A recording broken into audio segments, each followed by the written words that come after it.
अस्सलाम वालेकुम वरहमतुल्लाहि वबरकातुहू। अल-यौम यौमुस-सब्त, तारीख 5 रजब 1444 हिजरी। आज हफ्ते का दिन है जिसको शनिचर का दिन भी कहा जाता। जनवरी की 28 तारीख 2023। इंशाअल्लाह अब हम अपनी कुरान क्लास शुरू करेंगे। आज हम सूरह ताहा शुरू करेंगे। सूरह ताहा इसका नंबर जो 20 है कुरान में तरतीब के एतबार से, और नुज़ूल के एतबार से 45, यानी सीक्वेंस के हिसाब से 20 और नाजिल होने के एतबार से 45। और इसमें 135 आयतें हैं और 8 रुकू है, और ये मक्की सूरत है।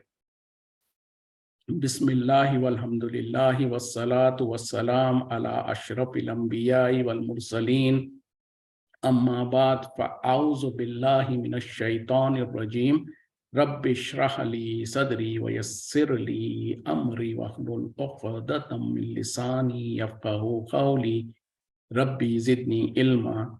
अऊज़ु बिल्लाहि मिनश शैतानिर रजीम, बिस्मिल्लाहिर रहमानिर रहीम। ताहा मा अंज़लना अलैकल कुरआना, नहीं नाजिल किया हमने आपकी तरफ कुरान को, लितशक़ा, कि आप कहीं मशक्क़त में ना पड़ जाएं। यानी ताहा, हमने इस कुरान को नहीं नाजिल किया आपकी तरफ ताकि आप मशक्क़त में पड़ जाएं। इल्ला तज़किरतन लिमन यख्शा, मगर याद दहानी उसके लिए जो डरता हो। मतलब क्या है? सबसे पहले ताहा ये क्या है? ये हुरूफ मुक़त्ताअत है। इसके माने और मफ़हूम अल्लाह बेहतर जाने, क्योंकि अल्लाह ताला ने कुरान में या नबी सल्लल्लाहु अलैहि वसल्लम ने किसी हदीस में इसकी वजाहत नहीं की। उसके बाद अल्लाह ताला कह रहे हैं कि हमने इस कुरान को नहीं नाजिल किया कि कहीं आप जो सो मशक्क़त में पड़ जाएं। ये क्यों कहा जा रहा? क्योंकि नबी सल्लल्लाहु अलैहि वसल्लम जो सो जब मुशरिकीन मक्का, कुफार मक्का के सामने कुरान पढ़ के सुनाते और वो जब ईमान नहीं लाते तो आपको बहुत ज़्यादा रंज होता, बहुत ज़्यादा तकलीफ होती, और आप जो सो गमगीन हो जाते और बहुत परेशान होते। तो उसके लिए अल्लाह ताला आपको दिलासा देते हुए कह रहे हैं कि ऐसा नहीं है कि इस कुरान को नाजिल करने का मतलब ये है, मकसद ये है कि आपको तकलीफ में डाल दें, सिवा ये कि ये एक नसीहत है उन लोगों के लिए जो डरते हैं। यानी ए नबी सल्लल्लाहु अलैहि वसल्लम, आप इतना गमगीन मत हो, इतना परेशान मत हो। आपके ऊपर तो ये यानी ये मशक्क़त और मुसीबत में डालने वाली काम नहीं है आपके लिए। हमने ये आपके तरफ नाजिल किया है ताकि आप लोगों को डराएं, लोगों को समझाएं, लोगों के सामने वाज़ो नसीहत करें। लेकिन उसमें से वही इख्तियार करेगा हक़ को जो डरने वाला है। और रही बात कि आपका काम, जिम्मेदारी आपकी पहुंचा देना है, और जब आप पहुंचा देंगे तो ये काफ़ी हो जाएगा, आप इतना ज़्यादा परेशान और गमगीन ना हो। तो अल्लाह ताला नबी सल्लल्लाहु अलैहि वसल्लम को तसल्ली देते हुए इस तरीके से बता रहे हैं। तंजीलन, नाजिल किया हुआ, मिम्मन, उसकी तरफ से जो कि खलक़ल अर्ज़ वस्समावाति, समावातिल उलिया, जो कि पैदा किया है आसमान और ज़मीन को और बुलंद आसमानों को। तो क्या पता चला है? ये कुरान उस ज़ात की तरफ से नाजिल की हुई है जो कि पैदा करने वाला है ज़मीन को भी और उन तमाम आसमानों को जो कि ऊंचे ऊंचे बहुत बुलंद है। अर्रहमानु अलल अर्श इस्तवा, रहमान अर्श पर मुस्तवी है, अर्श पर कायम है। रहमान अल्लाह का जो सिफती नाम है, तो उसका कहकर अल्लाह ताला कह रहे हैं कि रहमान जो है अर्श के ऊपर मुस्तवी है या कायम है। अब ये एक बहुत छोटी सी आयत है, लेकिन एक बहुत अहम अकीदे से ताल्लुक़ रखने वाली आयत है। तो मतलब क्या है? इस आयत से वाज़ेह हो गया कि अल्लाह ताला ज़ात के एतबार से अर्श पर मौजूद है। वेरी सिंपल, वेरी क्लियर, छोटी सी आयत है और क्लियर उसके माने हैं। लेकिन हम अब इस माने के हिसाब से इस आयत के आईने में अपने आप को देखते हैं कि हमारा अकीदा क्या होता है, हमने क्या समझ रखा है। आम तौर पर किसी इंसान से, किसी मुसलमान से जब पूछा जाता है कि अल्लाह कहाँ पर है, तो फौरन कहते हैं कि अल्लाह ताला हर जगह मौजूद है। आम तौर पर, उमूमी तौर पर हमको यही कुछ सिखलाया गया, हमने यही कुछ समझा है, और बिना सोचे समझे हम ये बात कह देते हैं। बल्कि जैसे कि हमारे घुट्टी में पिला दिया गया है, तो हमारे शऊर, लाशऊरी तौर पर हमारे जहनों में ये बात को बिठा दी गई है, और कहा जाता है कि जो सो अल्लाह ताला हर जगह मौजूद है। तो फिर कुरान में अल्लाह ताला जो कह रहा है, अर्रहमान अलल अर्श इस्तवा, रहमान तो अर्श पर मुस्तवी है, तो फिर कौन सी बात सही है? कुरान में तो अल्लाह ताला वाज़ेह तौर पर कहता है कि रहमान तो अर्श पर मुस्तवी है। फिर हमारे पास ये जो कह दिया जाता है कि अल्लाह ताला हर जगह मौजूद है, क्या माने हैं? तो बहरहाल हमारे पास जो हमको जहन में जो बिठा दिया गया अल्लाह ताला हर जगह मौजूद है, ये बहुत ही गलत और خراب عقیدہ ہے جو کہ قرآن و حدیث کے مخالفت میں ہے. اور اگر یہ عقیدہ صحیح سمجھا جائے یعنی اللہ تعالیٰ ہر جگہ موجود ہے تو اس کے کیا معنی ہیں کہ اللہ تعالیٰ نعوذ باللہ کسی مندر اور عبادت گاہ جو کافروں کی عبادت گاہ ہے جہاں پر بت رکھے ہوئے ہیں وہاں پر بھی اللہ تعالیٰ موجود ہے. اور اگر وہاں پر بھی اللہ تعالیٰ موجود ہے تو اور پھر اس کے علاوہ کچھ لوگوں کا عقیدہ ہے کہ اللہ تعالیٰ ہر چیز میں حلول کیا ہوا ہے اور اس طریقے سے اور بہت سارے غلط عقیدے ہیں. تو اگر یہ کہہ دیا جائے کہ اللہ تعالیٰ ہر جگہ موجود ہے تو کسی مندر میں جہاں پر کوئی بت رکھا ہوا ہے جہاں پر اللہ کے علاوہ کی عبادت کی جا رہی ہے اگر وہاں پر بھی اللہ ہے تو پھر مسئلہ ہی نہیں ہے. پھر ان کو برا کیوں کہا جائے کہ وہ بھی تو اللہ وہاں پر موجود ہے اور اللہ کی عبادت کر رہے ہیں. تو بہرحال یہ عقیدہ بہت غلط ہے اور اسے بہت دور تک جو سو غلطیاں. اسی طریقے سے مثال کے طور پر کوئی گندگی کی جگہ ہے کوئی جو سو گناہ کی جگہ ہے شراب کے اڈے ہے کیا وہاں پر بھی اللہ موجود ہے؟ ہرگز نہیں. اور اسی طریقے سے پھر جو سو حمام اور بیت الخلا وغیرہ ہے تو کیا وہاں پر بھی اللہ تعالیٰ موجود ہے؟ ہرگز نہیں. تو یہ کہنا اور یہ سمجھنا کہ اللہ تعالیٰ ہر جگہ موجود ہے غلط عقیدہ ہے. اور قرآن کے نص سے ثابت ہو رہا ہے کہ اللہ تعالیٰ تو اپنے ذات کے اعتبار سے عرش پر موجود ہے. اور اس کی دلیل کے طور پر اور ایک حدیث بھی سامنے ہے جس میں اور وضاحت ہوتی ہے. ایک مرتبہ ایک صحابی جو سو اپنی لونڈی جو غلام ہوا کرتے تھے اس زمانے میں اس کو انہوں نے بہت پیٹا مارا. بہرحال اس کے اوپر بعد میں ترس آیا تو جو سو نبی صلی اللہ علیہ وسلم کے پاس اس کو لے آیا اور نبی صلی اللہ علیہ وسلم کے سامنے سے کہا کہ میں اس کو آزاد کرنا چاہتا ہوں. تو نبی صلی اللہ علیہ وسلم نے اس سے کچھ سوالات پوچھا جو کہ حدیث کی کتابوں میں موجود ہے. کہا کہ من انا اب میں کون ہوں؟ تو انہوں نے کہا اس عورت نے اس لونڈی نے کہا کہ انت رسول اللہ آپ رسول اللہ ہے. پھر بلکہ آگے پیچھے میں ہو رہا شاید کہا کہ این اللہ اللہ کہاں پر ہے؟ تو اس نے آسمان کی طرف اشارہ کرا اور کہا کہ فی السماء آسمان میں ہے. تو اس کے بعد میں پھر نبی صلی اللہ علیہ وسلم نے پوچھا کہ میں کون ہوں؟ تو اس نے کہا کہ رسول اللہ. تو کہا کہ بھئی یہ تو مسلمان ہے اس کو آزاد کر دو. تو پتہ کیا چلا اس حدیث کے اندر بھی جب اس لونڈی سے پوچھا گیا کہ اللہ کہاں پر ہے تو اس نے اشارہ کیا اور کہا کہ آسمانوں میں. تو اگر یہ غلط ہوتا یا یہ عقیدہ جو ہم رکھے ہوئے ہیں کہ اللہ تعالیٰ ہر جگہ موجود ہے تو پھر نبی صلی اللہ علیہ وسلم اس کو درست کرتے اور اس کو کہتے کہ نہیں بولے اللہ تعالیٰ تو ہر جگہ موجود ہے.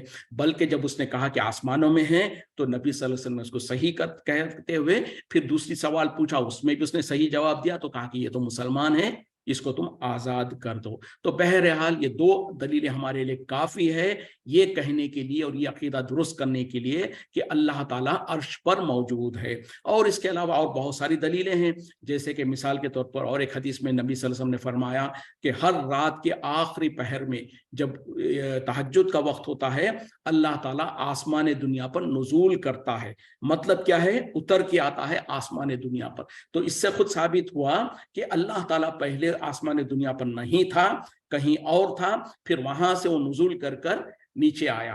تو جب ہم یہ عقیدہ رکھتے ہیں کہ اللہ تعالیٰ ہر جگہ موجود ہے تو پھر اس حدیث کے اندر یہ کہنا کہ اللہ تعالیٰ آخری آسمان پر یعنی بالکل جو دنیا کے اوپر سب سے پہلا جو آسمان ہے اس پر نزول کرتا ہے تو یہ کہنے کی ضرورت نہیں پڑتی تھی. تو اس سے بھی پتہ چلا کہ اللہ تعالیٰ اصل میں تو عرش پر موجود ہوتا ہے لیکن جب وہ تہجد کا وقت ہوتا ہے تو آسمان دنیا پر نزول کرتا ہے اور لوگوں سے اعلان کرتا ہے کوئی میرا بندہ جو مجھ سے معافی چاہے میں اس کو معاف کر دوں, کوئی رزق طلب کرنے والا میں اس کو رزق عطا کروں, اس طریقے سے. تو یہ دلیلیں پوری کافی ہے اس بات کو صحیح کرنے کے لیے یا اس عقیدے کو صحیح کرنے کے لیے کہ یقیناً اللہ تعالیٰ عرش پر موجود ہے. تو اب اس میں اور تھوڑی وضاحت کرنے کی یہ ضرورت ہوتی ہے.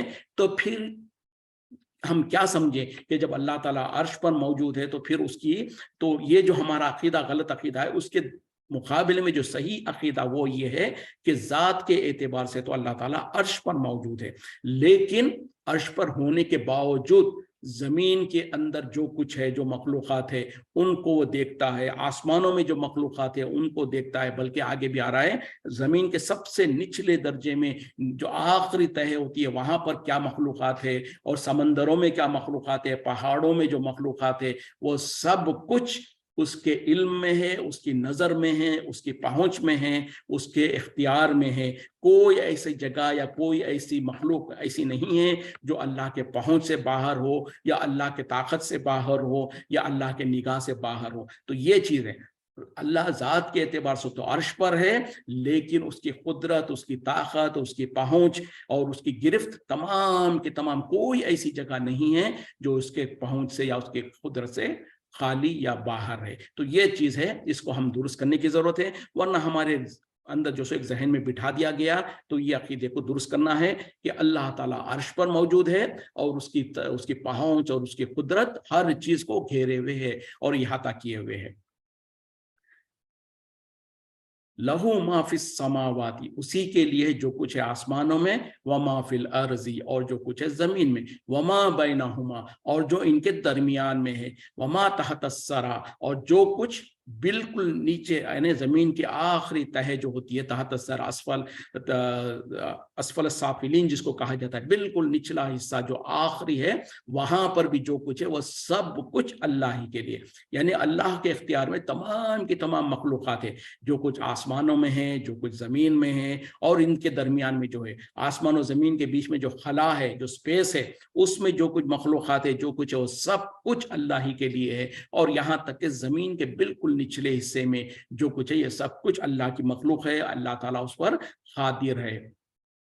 व इन तजहर, और अगर आप बुलंद करेंगे, पुकार कर कहेंगे, बिलकौली, बात में, फ़इन्नहु यालमु, तो बेशक वो जानता है, सिर्रा व अख्फा, भेदों को भी और बहुत ज्यादा पोशीदा बातों को भी। यानी अगर आप बुलंद आवाज से अल्लाह को पुकारेंगे या अल्लाह से बात करेंगे, तो याद रखो कि अल्लाह ताला तो भेदों को भी जानता है और बहुत ज्यादा पोशीदा बातों को, जो दिलों के वसवसे होते हैं, उनको भी जानता है। तो मतलब क्या है कि अल्लाह को आप जोर बुलंद आवाज से पुकारेंगे और उससे दुआ करेंगे तो भी अल्लाह ताला सुन लेगा, और तुम्हारे दिलों के अंदर जो आहट होती है, जो वसवसे आते हैं, जो ख्वाहिशात होते हैं, जो दिलों के अंदर राज होते हैं, उसको तक अल्लाह ताला जानता है। मतलब क्या है कि तुम अल्लाह को जोर से पुकारो तो भी अल्लाह ताला सुन लेगा, आहिस्ता पुकारो तो भी सुन लेगा।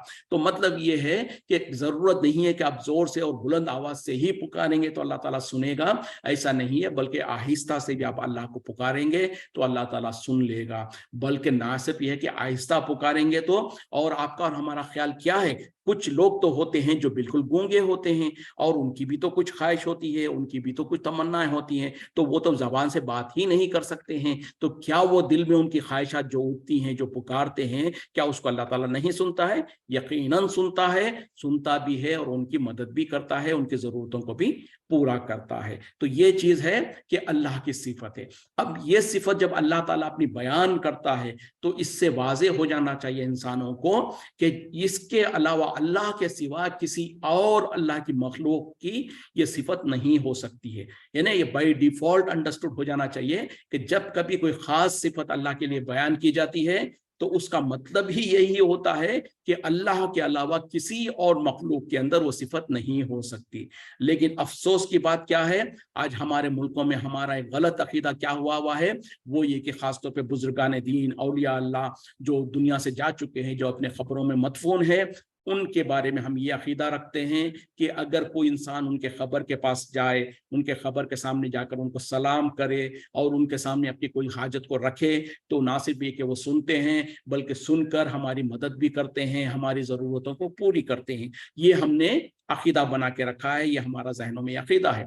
जबकि कुरान में अल्लाह ताला नबी सल्लल्लाहु अलैहि वसल्लम को मुखातिब होकर कहते हैं कि ए नबी सल्लल्लाहु अलैहि वसल्लम, आप उनको नहीं सुनवा सकते जो वफात पा चुके हैं, जो मर चुके हैं। और दूसरी जगह पे कहा कि आप उनको नहीं सुनवा सकते हैं जो खबरों में मदफून हैं। तो जब वजाहत के साथ अल्लाह ताला कह दे रहा है और खास तौर पे नबी को हुक्म दे के कह रहा है, तो पता क्या चला, अल्लाह के बाद अगर सबसे ज्यादा कोई अजमत वाली हस्ती है तो वो नबी सल्लल्लाहु अलैहि वसल्लम की है। और जब नबी सल्लल्लाहु अलैहि वसल्लम को अल्लाह ताला कह रहा है कि आप नहीं सुनवा सकते, इसका मतलब है कि जब नबी नहीं सुनवा सकते हैं तो दुनिया की कोई मखलूक जो दुनिया से जा चुका है, जो मर चुका है, जो खबरों में मदफून है, उसको नहीं सुना सकता। तो अगर इस कुरान की इस आयत के मुताबिक अगर हम जो सो अपने अकीदों को दुरुस्त कर लेंगे कि जो दुनिया से जा चुके हैं, जो खबरों में मदफून है, वो सुन ही नहीं सकते हैं, तो फिर हम जो आज हमारा शिरकिया, जो शिरक का एक बड़ा वजह क्या है कि हम जब समझते हैं कि बुजुर्गान दीन, औलिया अल्लाह हमारी बातों को सुनते हैं, सुनकर हमारी मदद करते हैं, तो फिर हम उनके खबरों पे जाते हैं, फिर वहां पर नजर न्याज़ें करते हैं। तो जब अकीदा दुरुस्त हो जाएगा, जो कोई खबर में है वो नहीं सुन सकता, तो फिर मामला क्लियर हो गया। फिर कोई इंसान ना खबर खबर पे जाए, ना पुकारे, ना ये उम्मीद रखें कि वो हमारी बात को सुनकर हमारी मदद कर सकता है। तो उसी तरीके से अगर बिलफर्ज हम मान भी ले कि जो खबर में जो है वो सुन सकता है, तो अब बात ये आएगी कि कितनी दूर से सुन सकता है, कितनी जोर से पुकारेंगे तो सुन सकता है। जितनी आवाज से मैं बोल रहा हूँ इतनी आवाज से बोले तो सुनेगा, या थोड़ा आहिस्ता बोलेगा तो सुन सकते हैं, और अगर आहिस्ता बोलने पर सुन सकते हैं तो फिर कोई गूंगा भी उनके खबर के पास आके खड़ा होगा, तो क्या वो गूंगा भी जो उसके जबान से कोई अल्फाज नहीं निकलते हैं, वो भी उनके खबर के पास आके खड़ा हुआ और उसके दिल में कोई ख्वाहिश होती है, तो क्या वो उसको भी सुन सकते हैं? और अगर हमने कहा कि हाँ, तो फिर यकीनन हमने और आपने शिर्क कर लिया, क्योंकि ये तो सिफत अल्लाह की है। अल्लाह के सिवा किसी और के इख्तियार में नहीं है कि जो दिलों में भेद होता है उसको जाने, और जो दिलों के अंदर जो राज है उसको जाने। जबकि नबी सल्लल्लाहु अलैहि वसल्लम जो अल्लाह के बाद सबसे ज्यादा मुकद्दस कोई हस्ती है तो मोहम्मद सल्लल्लाहु अलैहि वसल्लम है। उनके बारे में, उनकी जिंदगी के अंदर कितने ही लोग थे जो दिल में कुछ और इरादा रख के आते थे और नबी सल्लल्लाहु अलैहि वसल्लम के पास आके कुछ और कहते, लेकिन नबी सल्लल्लाहु अलैहि वसल्लम को पता नहीं चलता कि उसके दिल में क्या राज है, क्या छुपा के रखा हुआ है। तो इस तरीके से कितनी गलत बात होगी कि जो नबी सल्लल्लाहु अलैहि वसल्लम के इख्तियार में नहीं था किसी के दिलों के अंदर का भेद जानना। और हम समझते हैं कि जो बुजुर्गान दीन औलिया अल्लाह है जो दुनिया से जा चुके हैं, मर चुके हैं, वो कई साल हो चुके हैं मरने के बाद, उनके बारे में हम यह अकीदा रखें कि वो दिलों के भेद को भी जानते हैं, तो दर हकीकत में हम उनको शरीक बना रहे हैं अल्लाह का, क्योंकि ये सिफत तो अल्लाह की है। तो बहरहाल इस तरीके से हम अगर अपने अकायद को दुरुस्त कर लेंगे, उस एक बात पर हम जम जाए कि जो दुनिया से जा चुका है, जो खबर में मदफून है, वो नहीं सुन सकता, तो फिर बहुत सारे शिरकिया जो काम होते हैं आज खबरों के पास, वो सारे के सारे बंद हो जाएंगे।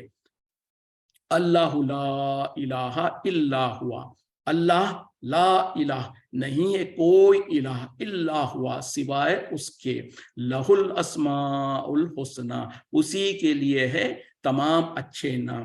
देखें, अल्लाह, उसके अलावा कोई इलाह, कोई माबूद नहीं है, और उसके लिए तमाम अच्छे नाम है। जो अस्माउल हुस्ना जो कहा जाता ना, वो तमाम के तमाम अल्लाह के लिए है। तो पता क्या चला, इस आयत में अल्लाह ताला अपना जिक्र कर रहे हैं कि अल्लाह, उसके अलावा कोई माबूद नहीं है। मतलब क्या है? अब जाहिरी तौर पर हम दुनिया में तो देखते हैं कि अल्लाह के अलावा बहुत सारे माबूदान हैं जिसकी लोग इबादत करते हैं, जिसको खुदा समझते हैं, खुदा का शरीक समझते हैं। तो फिर क्या माने हैं अल्लाहु ला इलाहा इल्ला हुआ, क्या माने हो गए? तो इसके सही माने और सही तर्जुमा इस तरीके से होगा कि अल्लाह, उसके अलावा कोई हकीकी माबूद नहीं है, कोई सच्चा माबूद नहीं है। मतलब क्या है कि हकीकी तौर पर और सच्चा माबूद सिर्फ और सिर्फ अल्लाह है। उसके अलावा जिन जिन की इबादत की जाती है, जिनको लोग खुदा समझते हैं, दर हकीकत में वो झूठे माबूदान है। वो जो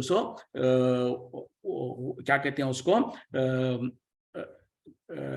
वो लफ्ज मेरे जहन में नहीं आ रहा है, जो कहा जाता है कि उनको वो तमाम के तमाम तागूत, जिसको कहा जाता है तागूत, अल्लाह के अलावा जिस किसी की इबादत की जाती है उन तमाम को तागूत क्या कहा जाता। तो बहरहाल हकीकत में ये है कि हकीकी माबूद, हकीकी रब तो सिर्फ अल्लाह है। उसके अलावा जिन जिन को लोग खुदा समझते हैं या खुदा समझकर उसकी इबादत करते हैं, वो तमाम झूठे माबूदान हैं। वो तमाम जो सो खत्म होने वाले, उनको खत्म कर देना चाहिए, और वो बिल्कुल जो सो नाजायज है। तो अल्लाह ही हकीकी माबूद है, उसके सिवा कोई इलाह और कोई माबूद नहीं है। और उसी के लिए तमाम अच्छे नाम है, जो अस्माउल हुस्ना जिसको कहा जाता है, कुरान और हदीस से जो साबित है, तकरीबन 99 या उससे भी ज्यादा अल्लाह के नाम है। और उसके बारे में हदीसों में आता है कि जिस किसी ने अल्लाह के नामों को शुमार किया है, उसको याद किया है, उसके माने और मफहूम को समझकर उसके मुताबिक अपना अकीदा रखता है, तो अल्लाह ताला उसको जन्नत में दाखिल करेगा। सिर्फ याद कर लेने से या पढ़ लेने से नहीं,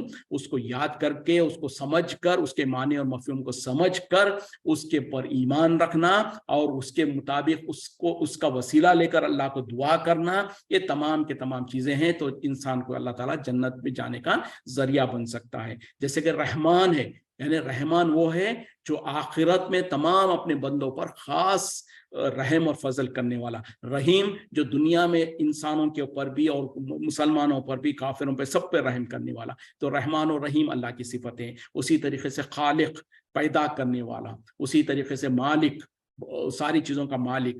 राज़िक, रिस्क देने वाला। तो इस तरीके से जो अल्लाह के नाम है, वो तमाम के तमाम अच्छे अच्छे नाम अल्लाह के लिए है, और वो तमाम सिफतें अल्लाह के लिए खास है। تو اسی طریقے سے ان ناموں کے ذریعے سے انسان جو سو اللہ کا وسیلہ لے کر دعا کر سکتا ہے. یعنی اگر کسی کو رزق میں تنگی ہے, اس کی روزگار میں تنگی ہے, تو وہ کہہ سکتا ہے کہ یا اللہ تو رزق دینے والا ہے, تو رازق ہے, تو جو سو مجھ کو رزق عطا فرما دے. اسی طریقے سے کوئی انسان اپنے گناہوں سے بخشش چاہنا چاہتا ہے, تو یا اللہ تو بخشنے والا ہے, تو غفار ہے, تو رحمان ہے, تو رحیم ہے, تو جو سو اپنے بندوں کے گناہوں پہ پردہ ڈالنے والا ہے, میرے گناہوں پہ پردہ ڈال دے, میرے گناہوں کو بخش دے, مجھے معاف کر دے. تو اس طریقے سے اللہ کے جو اسماء و صفات ہے ان کے ذریعے سے ان کا وسیلہ لے کر ہم اللہ سے دعا مانگ سکتے ہیں. یہ جائز وسیلہ ہے. اسی طریقے سے جائز وسیلہ اور ایک یہ ہے کہ انسان اپنے نیک اعمال کا وسیلہ لے. مثال کے طور پر اگر آپ نے نماز پڑھی اور آپ کو خوشی ہوئی, آپ نے کوئی عمرہ کیا, حج کیا, یا آپ نے کوئی کسی کو صدقہ خیرات کر دیا, اور اس کو آپ کا دل میں ایک احساس ہوتا ہے کبھی جب انسان کوئی عمل کرتا ہے کہ یہ عمل تو میں نے بہت اخلاص کے ساتھ کیا ہے, ہو سکتا ہے اللہ کے پاس یہ عمل قبول ہوا ہو, تو اس عمل کا اللہ کو واسطہ دے سکتے ہیں, یا اللہ میں نے جو یہ روزہ رکھا ہے, میں نے جو صدقہ کیا ہے, اگر یہ صدقہ تیرے راہ میں قبول ہوا ہے تو میری فلاں مصیبت کو دور کر دے. اس طریقے سے انسان, یہ ہے اعمال کا وسیلہ لینا. اسی طریقے سے کوئی نیک اور بزرگ انسان ہے, زندہ ہے, وہ اس کے سامنے آپ موجود ہے, تو ان سے گزارش کر سکتے ہیں کہ میری یہ فلاں مصیبت ہے, میری یہ فلاں ضرورت ہے, آپ اللہ سے دعا کیجئے کہ اللہ تعالیٰ میری اس مصیبت کو دور کرے یا میری حاجت کو پوری کرے. جیسے کہ صحابہ اکرام نبی صلی اللہ علیہ وسلم کی زندگی میں آپ کے پاس آیا کرتے تھے, آپ سے گزارش کرتے تھے, اور آپ صلی اللہ علیہ وسلم ان کے لیے دعائیں کرتے تھے, اور دعائیں قبول ہوتی تھی. لیکن نبی صلی اللہ علیہ وسلم کے وفات کے بعد, آپ کے دنیا سے جانے کے بعد, کسی بھی صحابی نے نبی صلی اللہ علیہ وسلم کے خبر پر جا کر اس طریقے سے نہیں کیا جس طریقے سے آج ہمارے ملکوں میں بزرگان دین اولیاء اللہ کے خبروں پر لوگ جا کر جو سو اس طریقے سے کرتے ہیں اور ان کو جو سو دعائی دیتے ہیں. تو بہرحال یہ طریقہ صحیح نہیں ہے, کیونکہ قرآن کے مطابق وہ جو دنیا سے جا چکے ہیں ان کو نہیں سنوایا جا سکتا. بہرحال چونکہ آج کا سنیچر کا دن ہے اور ہم اکثر سوالات لیتے ہیں ساتھیوں سے, اگر کسی کے پاس کوئی سوال ہو تو آپ لوگ جو سو کر سکتے ہیں. اگر میرے پاس اس کا جواب ہوگا تو میں جواب دینے کی کوشش کروں گا. اس بیچ میں اپنی بات کو رکھتا رہوں گا, تو اگر کسی کے پاس کوئی سوال ہے تو یا تو ہینڈ ریز کیجئے گا, یا پھر جو سو ٹیکسٹ میسج کے ذریعے سے سوال کیجئے, تو میں ان کے جواب دینے کی کوشش کروں گا. ورنہ تو میں انشاءاللہ آگے اپنی کلاس کو رکھتا رہوں گا, اور کچھ دیر میں ہم کلاس کو جو سو ختم کریں گے, تاکہ میرے نماز کا, ہمارے یہاں پر عشاء کا وقت ہو رہا ہے, تو میں جا کے جوائن کر لوں.